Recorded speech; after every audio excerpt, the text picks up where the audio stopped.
Bismillahirrahmanirrahim. Assalamualaikum warahmatullahi wabarakatuh. Waalaikumsalam warahmatullahi wabarakatuh. Para pemirsa dan sahabat beriman dimanapun berada, alhamdulillah kita berjumpa lagi di Ustadz Danu Official Channel.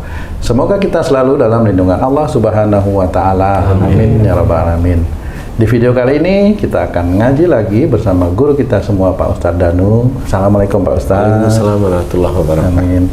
Dan saya juga ditemani oleh dua sahabat saya, Bang Jainuddin dan Mas Eko. Assalamualaikum Bang Jain. Waalaikumsalam Pak Tung. Assalamualaikum Mas Eko. Waalaikumsalam warahmatullahi wabarakatuh. Sehat ya Mas Eko? Alhamdulillah. Alhamdulillah. Para pemirsa dan sahabat beriman dimanapun berada, bahasan kita kali ini tentang anak yang nakal. Nah ini, ini banyak sekali kejadian anak nakal. Yang seperti apa? Jadi begini Pak Ustadz.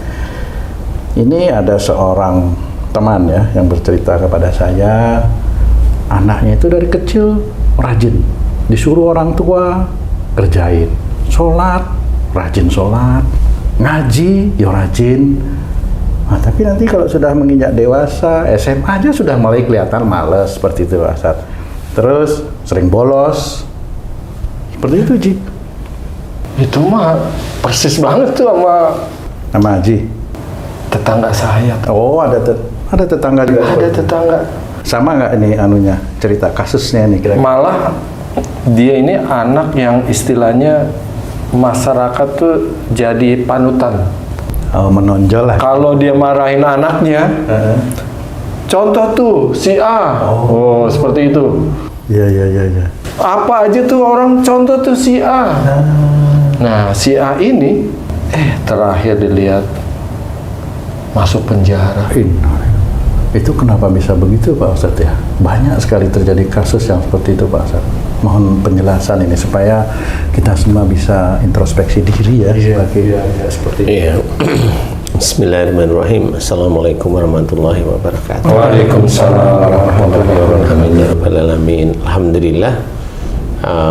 Memang salah satu hal yang harus kita perhatikan sebagai orang tua atau sebagai apapun ya, sebagai orang Islam ya. Jadi biasanya orang tua itu kalau dikasih ujian oleh Allah Ta'ala yang wujudnya anak, mau anaknya ganteng, mau anaknya rajin, mau anaknya nurut, mau anaknya itu ibadahnya rajin, mau anaknya pintar, cerdas, itu tetap ujian dari Allah Ta'ala. Oh, selama ini orang kalau dibilang ujian, anaknya jelek, anaknya bodoh, itu ujian. Ujian. Kalau yang Ustadz bilang tadi, ganteng, pinter, Seneng malah itu ya. bukan ujian dia bilang. Apa namanya ya? Nikmat, gitu. Itu yang salah di masyarakat Ustadz ya? Salah.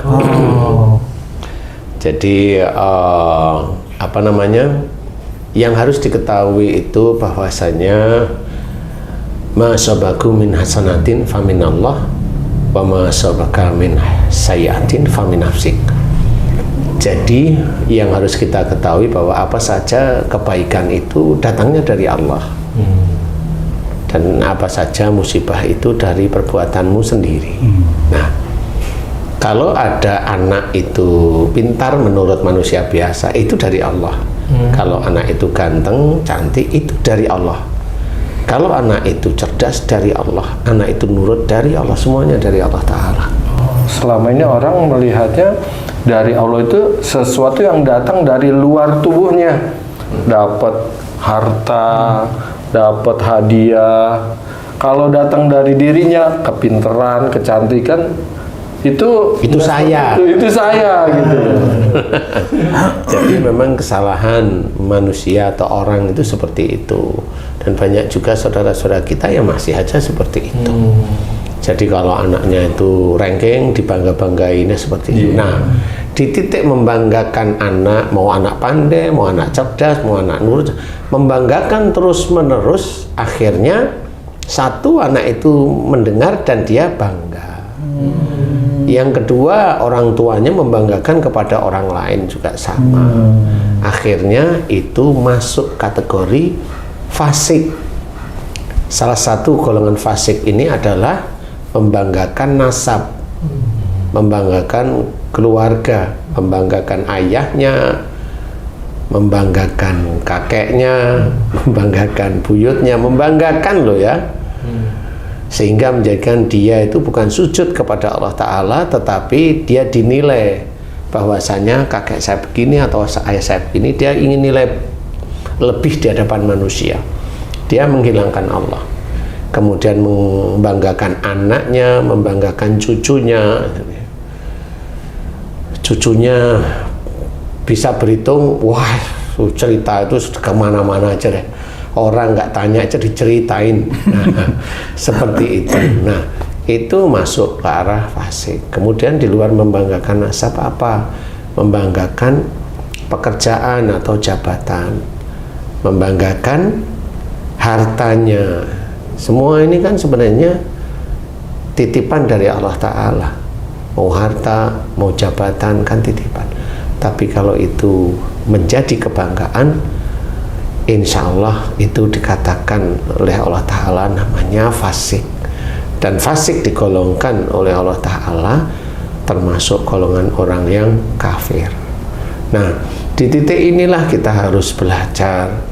Kalau anak kita pandai, cerdas, nurut, termasuk ibadahnya bagus, disyukuri di hadapan Allah bahwa ini titipan Allah, bukan sesuatu yang dibanggakan. Membanggakan anak itu kan maksudnya orang itu agar membanggakan kita sebenarnya. Kalau mau cerita kan seperti itu. Saya orang tuanya. Dan saya kan orang tuanya. Saya kakeknya. Iya, seperti itu.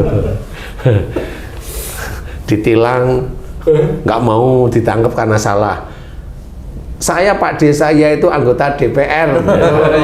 Itu dari Pak D udah begitu ya. Jadi disombongin ya, itu sama, itu membanggakan nasab. Padahal belum tentu Pak D-nya anggota DPR kan. Gitu. Kadang-kadang Pak D-nya ngomong juga itu. Engkau ditangkap ngomong Pak D. Jangan kadang-kadang gitu. Tapi kasihan anaknya dong Ustadz ya kalau kayak gitu. Kalau dibanggakan. Allah alam kan nggak ngerti ya. Kan bisa aja anaknya pada saat dibanggain kan ya seneng juga. Nah. Bisa juga besar kepala anaknya. Ya, iya kan Iya, seneng juga. benar. Jadi kalau dibilang kasihan kan nggak juga. Berarti memang genetiknya sama. Ya. Ayah dan ibunya itu seneng kalau dirinya dihormati, dibanggain sama orang. Dan anaknya juga punya genetik dari bapak dan ibunya. Seneng juga kalau dia itu dibaik-baikin. Kan sama. Apanya yang mau cerita kasihan anaknya? Nggak ngerti kan seperti itu. Cuma ini kan kita belajar bagi ibu-ibu, bagi bapak ibu yang anaknya nakal, coba introspeksi dulu. Karena apa? Anak saya itu udah nggak pinter, udah nggak ganteng, nggak cantik, nakal sejak kecil. Lah ya itu bukan karena dibanggain. Ya memang bapak sama ibu nakal sejak mudanya, kan gitu. Yang benar itu ya. Jadi ketawa aja kalau mendengar ini. Nah ini harus koreksi, dari koreksi sambil ketawa-ketawa. Benar juga ya. Nah kalau sudah ketemu itu, mohon ampunlah kepada Allah Ta'ala. Bahwa dulunya dia, si bapak atau si ibunya kalau dikasih nasihat sama orang tuanya kan bandel dulu. Nah kalau anaknya bandel nggak mau loh, kan lucu. Kalau anaknya bandel itu sudah jelas segaris itu satu nasab sama dia. Sama-sama bandel. Loh, dulu saya nggak kayak gitu, saya nggak berani ini. Saya hanya cuma ini sama orang tua saya, lah kan sama namanya kan gitu. Dulu nggak bandel, waktu sebaya bandelnya udah tua. Udah orang gede tuanya. membuli orang itu karena nakalnya itu ya.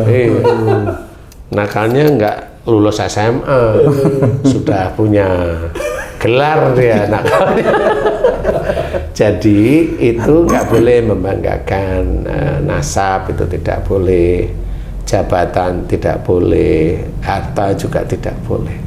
Itu dikatakan oleh Allah Ta'ala fasik dan digolongkan sama seperti orang kafir. Jadi itu tidak faham bahwa semua kebaikan yang dititipkan oleh Allah Ta'ala kepada anak atau kepada cucu atau kepada orang tuanya dulu, itu titipan dari Allah Ta'ala, nggak perlu ada yang dibanggakan. Jadi seperti itu ya, kita memuji Allah aja, bersyukur pada Allah Ta'ala punya bapak yang baik, kan bersyukur seperti itu, kan bukan membanggakan. Nah kalau memang itu sudah terjadi bagi ibu yang sudah banyak mohon ampun kepada Allah, banyak bertobat pada Allah Ta'ala, saya berikan cara-cara berdoa. Satu, benar enggak yang tadi saya ceritain? Kalau itu benar, kembali ke jalan Allah, tobat.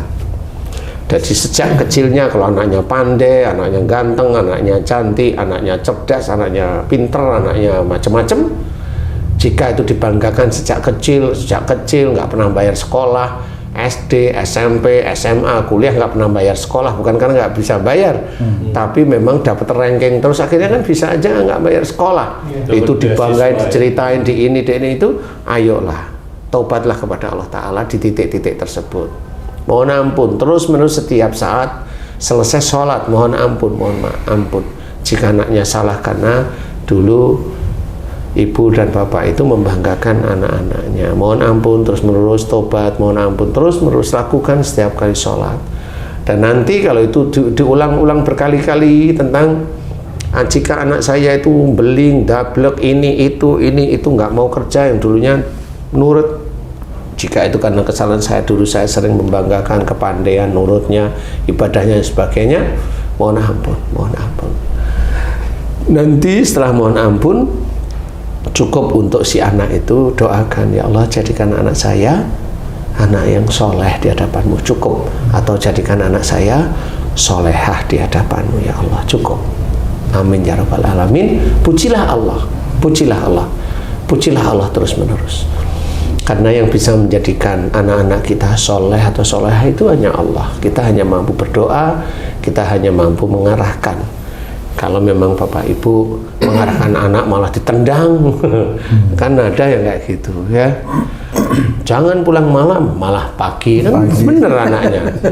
Ustaz tanya Ustaz, kalau itu tadi kan kalau membanggakan jadinya nakal seperti itu. Kalau sebaliknya nih Ustaz, jadi malah insecure gitu, misalnya apalah anak saya cuman begini, jelek, ranking juga nggak ada, bukan rendah tapi malah rendah diri gitu.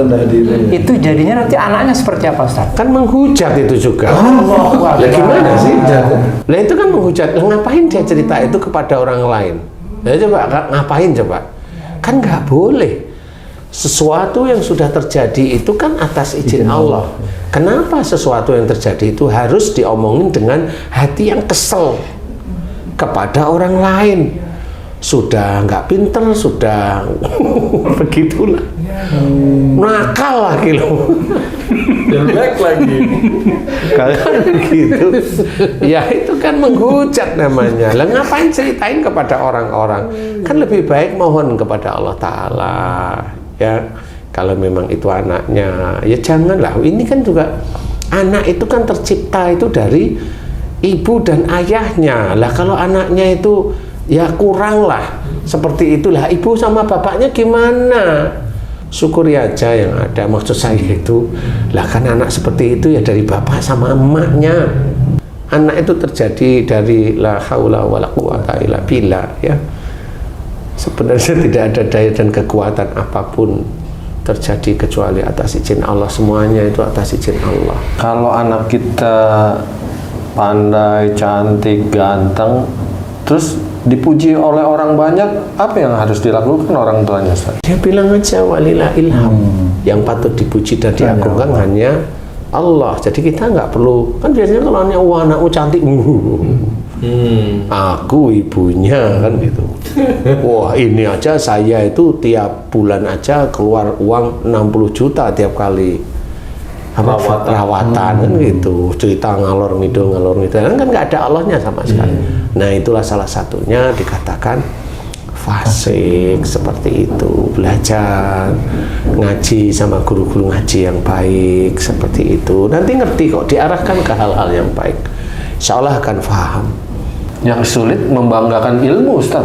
Wah itu sama membanggakan kepandaiannya tidak boleh juga. Sesuatu titipan Allah itu tidak boleh dibanggakan. Termasuk ilmu agama ya? Termasuk ilmu agama itu kan baru titipan. Ya, yang harus kita kerjakan itu kan dari ilmu agama itu kita kerjakan di dalam kehidupan sehari-hari. Tahu termasuk membanggakan. Harta itu kan termasuk titipan ilmu, ini kan harta sebenarnya. Itu bisa menjadi harta yang halal kalau memang itu dipergunakan ilmu itu kemudian dikerjakan sehari-hari, ini hal baru halal. Haram harta di sini untuk kebanggaan itu haram. sama itu dilarang sebenarnya. Makanya harus kita pahami apapun titipan Allah itu tidak boleh dibanggakan, biasa saja. Mau Haji J itu mau naik Mercy GT 530, 53 GT 53 naik biasa. Ji, ini Mercymu, alhamdulillah. Gimana cara doanya? Iya, yang penting kamu ibadahmu diperbaiki, imanmu dikuatkan pada Allah, amal solehmu ini. Itu caranya. Kuatkan aja itu. Kan nggak pernah jawab, ya untuk mendapatkan Mercy begitu. Nggak perlu dijawab. Kuatkan aja imanmu dan amal soleh, cukup. Itu. Gimana doanya? Doa selantiasa kamu mohon ampun atas kesalahan dan dosa-dosa kamu. Masa itu aja? Tambahkan kamu syukur, rasa syukur kamu yang sudah banyak dikasih nikmat oleh Allah Ta'ala, karunia sejak dalam kandungan ibumu hingga saat ini. Doa untuk mobil, doa itu dulu. Selesai. Nggak ngarahin ke arah dunia. Seperti itu. Nah, begitulah cara-cara kalimat lewat lisan itu harus disusun, jadi tidak sembarangan. Begini nih cara untuk mendapatkannya. Begini nih, pasti. Nggak boleh, yang pasti itu hanya Allah. Itu harus kita pahami. Insya Allah seperti itu. Nah, caranya kalau anaknya sudah begini, ya mohon ampun jika membanggakan yang ini, yang pandai, yang ganteng, yang cerdas, yang ini, yang nurut, yang ibadahnya ini, ya mohon ampun di titik itu. Kemudian mohon agar anaknya soleh atau soleha. Udah cukup itu. Orang tuanya mohon ampun, tulus di dalam hati. Insya Allah kalau memang imannya pas, cukup lumayan baik di hadapan Allah, amal solehnya itu cukup lumayan besar di hadapan Allah, insya Allah mudah-mudahan ini saya mendoakan, mudah-mudahan dikabulkanlah doanya. Amin. Sehingga anaknya soleh atau solehanya itu. Wallahu a'lam. Alhamdulillah, terima kasih banyak Pak Ustadz ilmu dan penjelasannya. Sahabat beriman dimanapun berada, demikian tadi penjelasan dari guru kita Pak Ustadz Danu tentang kajian kami kali ini. Mudah-mudahan bisa bermanfaat untuk meningkatkan keimanan dan ketakwaan kita kepada Allah Subhanahu wa Ta'ala. Saya Tung pamit diri, sampai jumpa di video kami yang lain. Wassalamualaikum warahmatullahi wabarakatuh. Waalaikumsalam warahmatullahi wabarakatuh.